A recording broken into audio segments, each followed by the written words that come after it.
Hey guys, welcome back. So today we're going to talk about what I'm starting with in retirement. My previous video, I laid out that I have retired with $0 in savings, and that I get just shy of $1,500 a month from a military check. I am married. My husband gets about the same amount per month. We're both retired. So in total, we have right at $3,000 a month in income. Our monthly expenses are around $2,000 a month. And the only reason why they're that low is we don't have a car payment,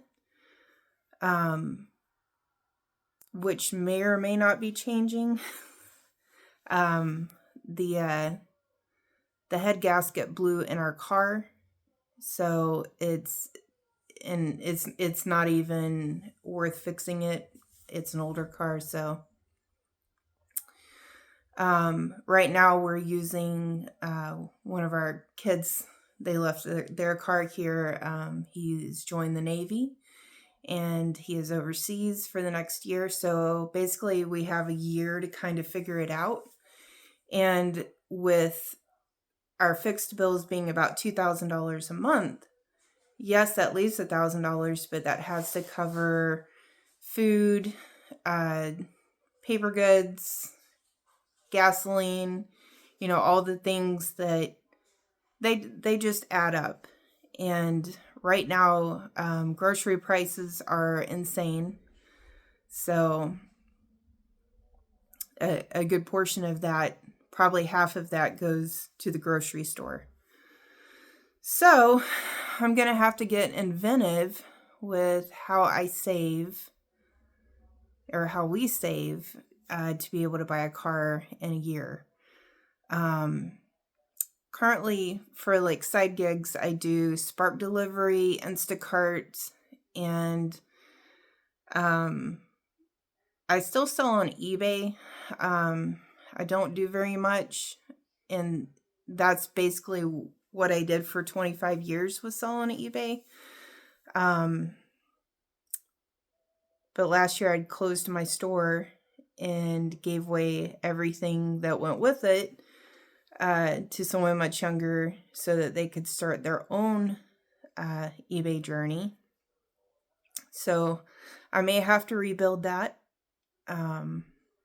Definitely not to the same level I was doing it. It's kind of a headache, and shopping has changed a lot from when I started. Back then it was so easy to sell almost anything online because online shopping was newer. And now you have places like Whatnot where there's live shopping. eBay even has some live shopping, but it's by invitation only, so it's much harder to get into. And I believe Poshmark has it.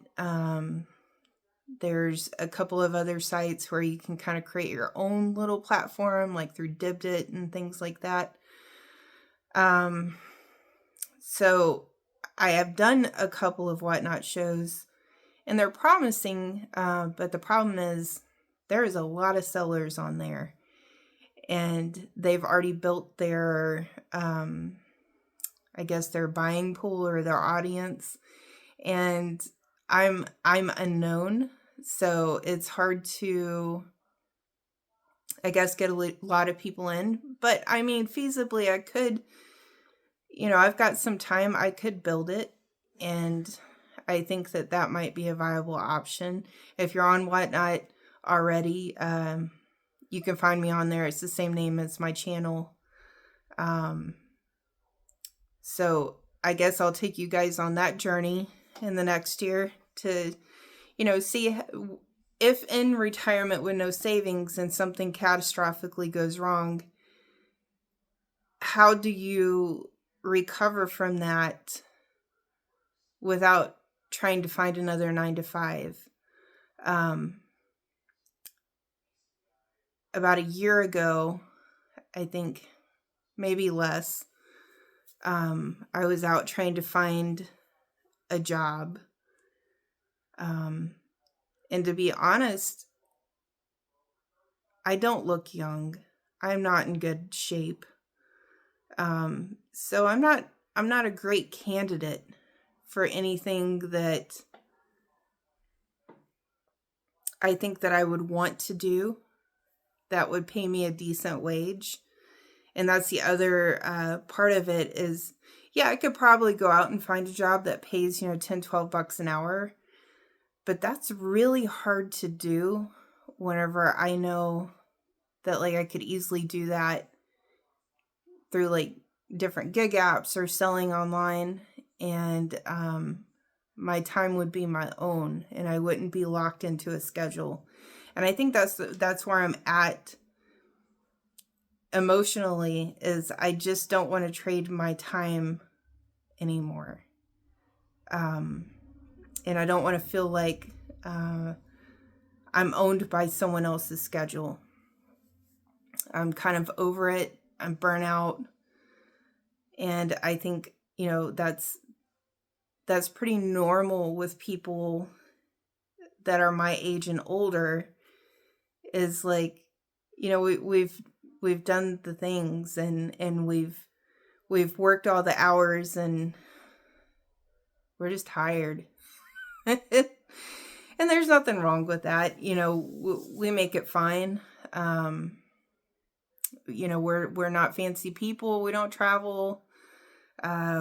Both of us are homebodies, and we actually like each other and enjoy just hanging out together and kind of relishing in this new stage of our life where, things are quiet and they're not as chaotic as they always were.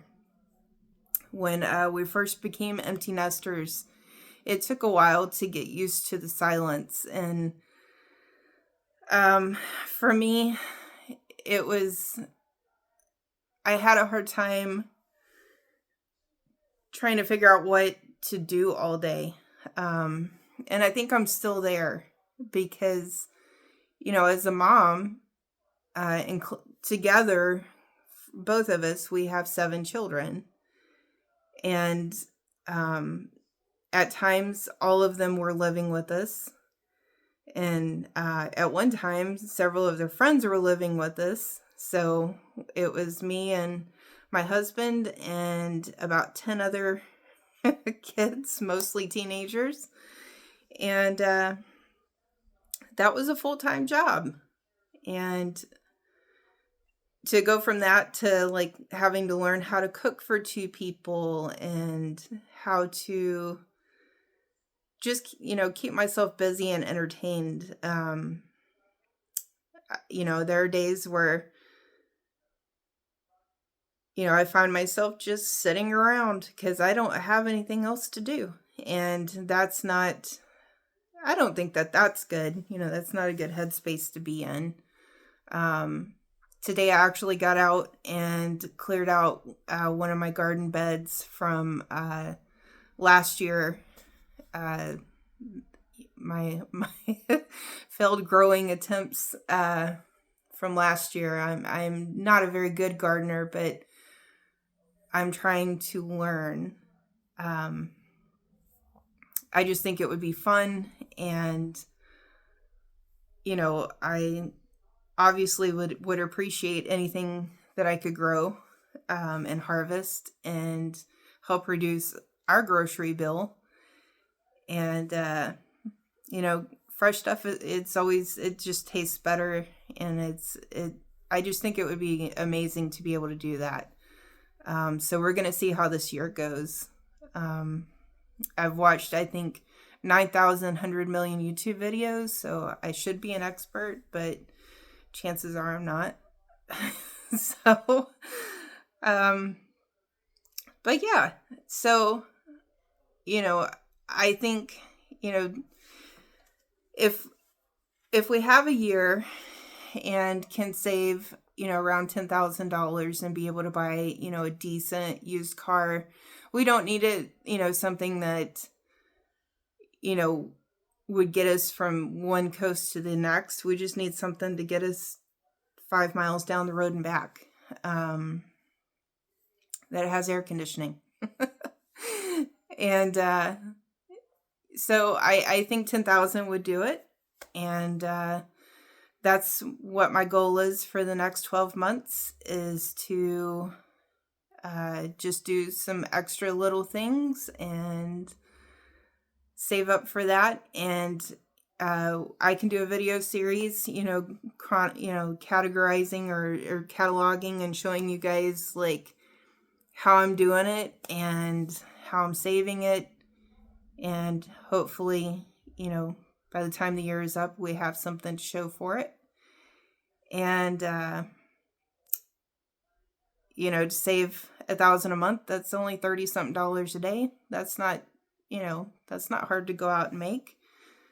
Usually one Spark delivery will pay about that. So just one a day. And that's how I have to look at it. So I'm not pre-exhausted by it. And if you're already retired and you're watching this and you've had something similar come up, comment below and let me know how you did it and how you got through it. I'm fairly new at this whole retirement thing, so I'll take all the expert advice I can get. Outside of that, that's really all I have for today. And tomorrow I'm gonna be back and I'll tell you what I did for the day and how much money I was able to bank. And that's it, guys. I'll see you tomorrow.